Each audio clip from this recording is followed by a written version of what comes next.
Hi, I'm Venus O'Hara and welcome to the Orgasmic Lifestyle. Every day is a climax. Today I'm going to share with you my top 5 books of 2021. I'm always reading, and behind me you'll see some of my books. I have books all over the house, just like sex toys. I have no TV, so I'm always trying to read new things all the time, and I'm a member of 2 book clubs, so I'm always devouring knowledge in the fields of spirituality, personal development, sexuality, lifestyle, nutrition, and very much the same topics as I share on this channel, the Orgasmic Lifestyle, and on the podcast. Anyway, today I wanted to share my top 5 books of 2021, and these are the books that I enjoyed the most as I was reading them. And a couple of them I'll probably read again. Well, most of them I'd read again actually. And here they are. Woo! So, in no particular order, the first one I'm going to share with you is Woman on Fire by Amy Jo Goddard. And it says 9 elements to wake up your erotic energy, personal power, and sexual intelligence. And the 9 elements are voice. Excavate and rewrite your sexual story.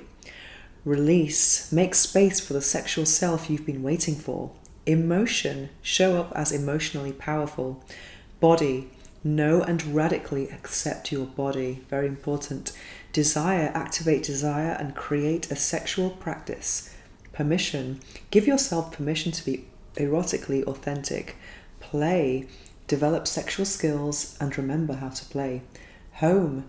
Build sexual confidence and come home to you. I love that expression, come home to you. And last but not least, fire. Use your dynamic sexual energy to live vibrantly. I was very intrigued about this book because I often put female sexuality in the search bar in Amazon, and this always comes up, and it was always out of stock. And to get a new copy was about 150 euros or something. It was kind of impossible. I'm not really into Kindle, as you can see. I'm into real books. And so when a second-hand copy became available at a decent price, I jumped on it. Even though it's not in perfect state, it was still good enough for me. And I can really see why it's such a good book. I mean, for me as a sexpert, it's not kind of, it's got something for everyone, for every level of sexuality, let's say. And within the chapters, there's a bit of you can read some of the author's experience and some theory and then some testimonials, which are very, very interesting. And I just love how it presents sexuality. It's incredibly holistic. It just talks about all aspects from anatomy to more kind of energetic elements of it. And one thing that really stuck out for me in this book was something about using your voice. And the author talked about how, I think she was in a situation with one of her first boyfriends, and she didn't say or communicate that she didn't want the sex that she was having. And I think a lot of us are guilty of that. I would always refer to it as self-rape, like being in a situation where you are having sex and you're just thinking, I don't want this, but I don't know how to say I don't want this. I mean, I've been in situations like that a few times, and it's just really messes with my own head, and not being able to say no, because if your partner knew you went into it, they probably wouldn't want to be doing it with someone who's not consenting. So I do talk about consent in this, and it's so important to, I mean, communication is such a kind of buzzword, but it really, really is important to say what you do want and what you don't want. It also talks about some kinky stuff as well, so kind of like play and how to revive relationships that have gone a bit sour, and also to kind of like get your sexuality back if you've had some sexual trauma, etc. So yeah, an incredibly good book, and I would highly recommend it for all women who want to be on fire. Okay, next one. I love this book. This is like high reread ability, whatever it is. It's worthiness, reread worthiness. I don't know if that makes sense. Anyway, this is the complete works of Florence Shin. I absolutely love this book. And I love a channel called You Are Creators. It's really inspired me. That's a channel here on YouTube. It's really inspired me when I've been at kind of like low, lost moments. And the creator of that channel made a video about his favourite books, and he said that Florence Shin was his favourite author. And I thought, she must be good then. Anyway, I got this book and I just absolutely loved it. There are lots of affirmations, and it's the complete works. So there are 4 books in one, the complete works of Florence Shin. The Game of Life and How to Play It. Your Word is Your Wand, which is my favourite book within this collection. The Secret Door to Success and the Power of the Spoken Word. So she's all about affirmations and speaking them out loud and making things happen. So I actually I have a few of my favourites here. One is, and it's the affirmations are related to all aspects of life, such as prosperity, success, love, health, etc. So something I really loved, which is never do today what intuition says to do tomorrow. And that's something that's kind of interesting, because we're always taught don't put off till tomorrow what you can do today. And I think we can feel a lot of guilt about that. Whereas for me especially, I have so many different elements to my working life. Some days I'm making videos like today. Other days I'm writing. So I'm kind of like not being seen by a camera. I'm not recording myself. And other days I'm just doing admin or just stuff, or even making the podcast as well, which doesn't require putting makeup on.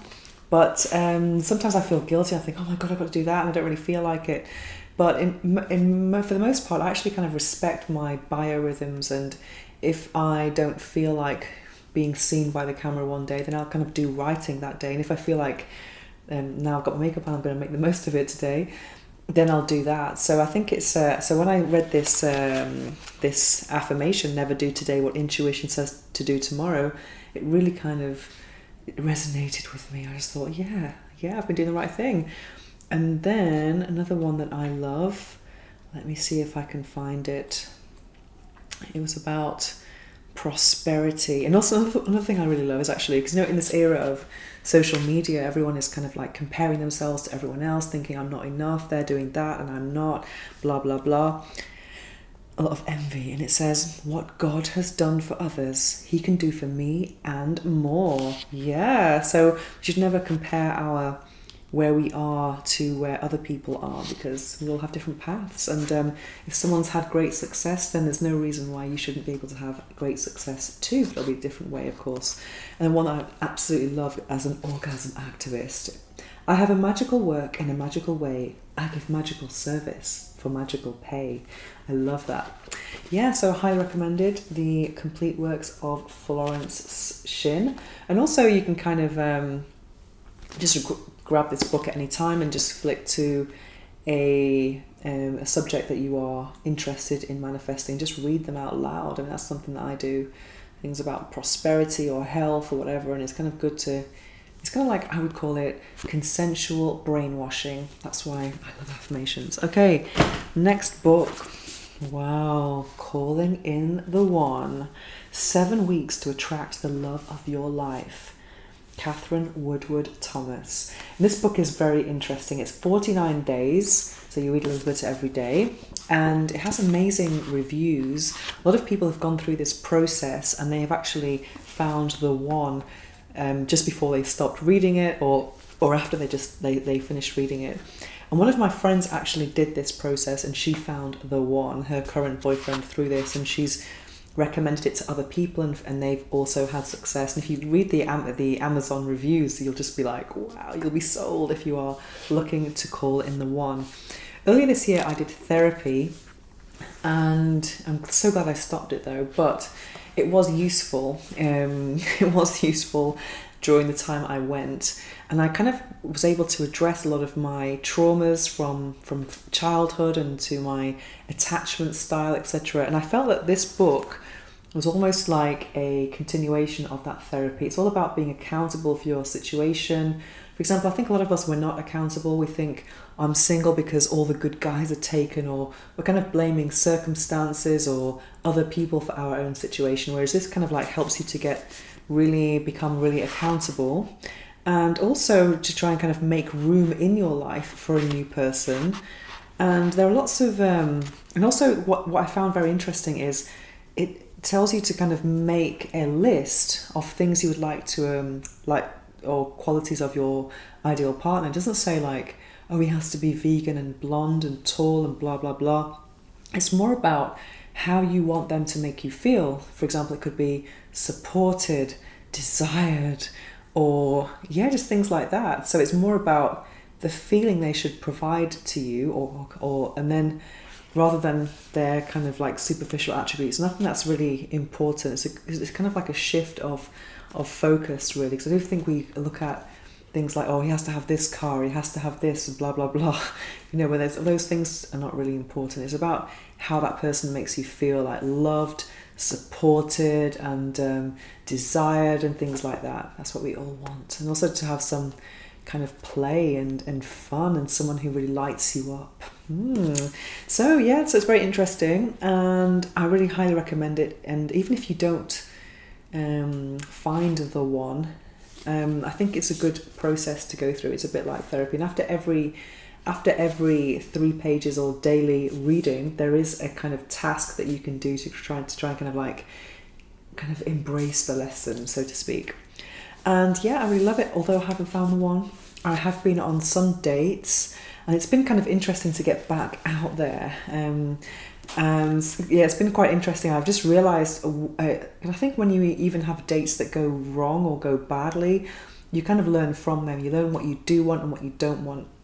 And I've learned that I don't really like dating apps or dating websites or anything like that. I think I need to meet someone in person. And so for that reason, I'm actually having a much kind of more busy social life to try and kind of like increase the possibility that I'm going to find the one.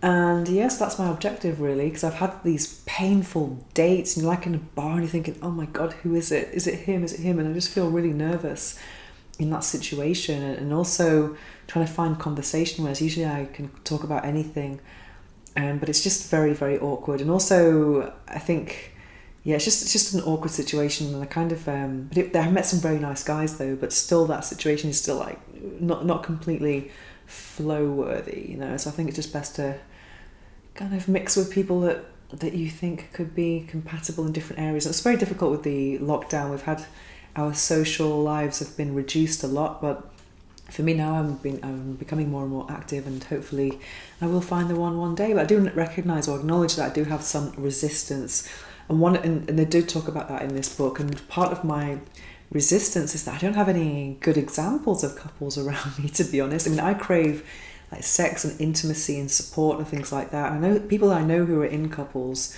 they don't have any of that. They're always complaining, and then to a point where they're bickering, and then the sexual desire is just completely gone out the window, and what's left is financial dependence, which is really shocking, really. But that's another topic. Okay, but still highly recommended. Anyway, this author, she wrote this book when she was about 41, and she wrote it about 20 years ago, and she really wanted to get married and have a baby. And 41 at that time was a lot older than it is now, and she managed to actually do it. She found the one, had a girl, had a baby, and then 10 years later she had a marketing problem because they were about to split up. So she made the book, she wrote the book Conscious Uncoupling, which was then made very famous by Gwyneth Paltrow using that phrase. So that's her, Catherine Woodward Thomas. Highly recommend it. Okay, next. Oh my God, this one is probably one of my favourites, which is Adventures in Sex Magic. Control Your Life with the Power of Lust. Sex magic is one of my favourite things ever. I discovered it 3.5 years ago. It's completely changed my life. I've made lots of videos about sexual energy and manifestation and sexual transmutation on my other channel, Venus O'Hara. But this is just something that just really kind of just, for me, it's one of my biggest tools, because I've always thought about sexuality was about kind of pleasure and trying to kind of get over the taboo, relax and enjoy our bodies.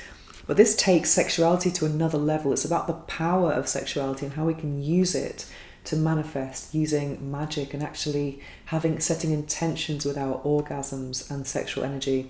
In this book, I mean, there's a lot of talk about sex magic and sex transmutation, but there's not many books that teach you how to do it, and this really does. It's very simple to read, and it's a very kind of, if you want to learn some techniques, this is the book for you. And yeah, it's absolutely fantastic. And I do realise that when you talk about this subject, people are like, oh, they think it's a very weird and woo-woo, but I just absolutely love it. And it's kind of like really changed how I indulge in self-love. There's one part of the book that I don't like so much, which is talking about using sex magic when you are having sex with someone else. Like, for example, having this intention in your mind that you don't share with the other person. And for me, I don't really do that. I only practice sex magic when I'm alone. And I just feel that if I was with a partner and I'm thinking about, I want this house, I want this, I don't think I would be entirely present. I want to be kind of like in that situation where I'm just being mindful and enjoying my body and physical sensations and not really thinking about sex magic. However, if both of you have the same desire, let's say a new house or having a baby or something else that you're both working on together, then sex magic can definitely be something that you can work on with a partner. Another thing I don't really like, and it says talks about in group sex, and I'm like, oh, I don't know about that. Not really the power of group sex. So I think with anything in life, you just have to like cherry pick the bits that resonate with you, and that part doesn't resonate with me. But however, the other instructions of how to do sex magic really do. Very, very good. And then this book, amazing, last but not least, oh, actually, did I say the author? Damon Brand, I'm not sure if I said it. Anyway, Adventures in Sex Magic, Control Your Life with the Power of Lust. Damon Brand. Okay, last but not least, Sexual Sorcery, A Complete Guide to Sex Magic by Jason Augustus Newcomb. And this book is all about the history of sex magic and different people who have been important in the history of it and different techniques. So you can actually really learn a lot. And a lot of it is very ritualistic. And for me, I'm not too strict. I'm more of a kind of like, have my own techniques actually, which are a bit more relaxed. Sometimes I'm more ritualistic than other times.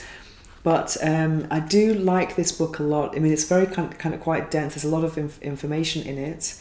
A lot of history in it, but I do find that it's more loving. It's more about it's not about group sex at all. It's kind of like they have a very interesting page about polyamory and looking down on it. It's all about kind of creating this beautiful intimate circle and of sexual beauty and then trying to manifest your desires. And I think that's just such a beautiful way to express sexuality and partnered sex. And one thing that's very interesting in this book is how they talk about the myth of semen loss, which is just so interesting because we in many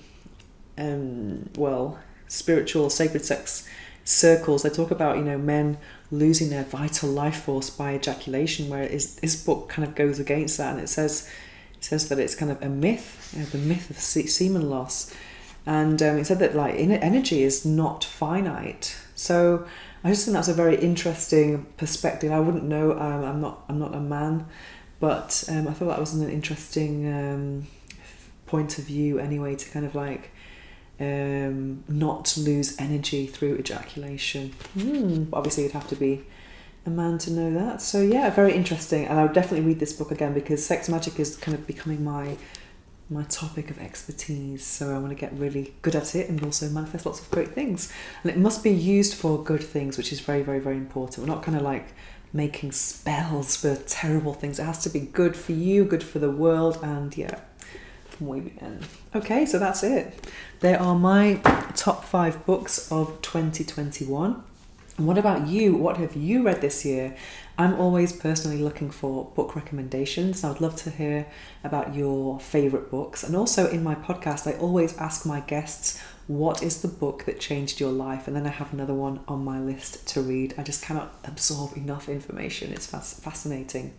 Anyway, thanks for watching, and I hope to see you soon. And check out the Orgasmic Lifestyle Podcast, link in the description. See you next time.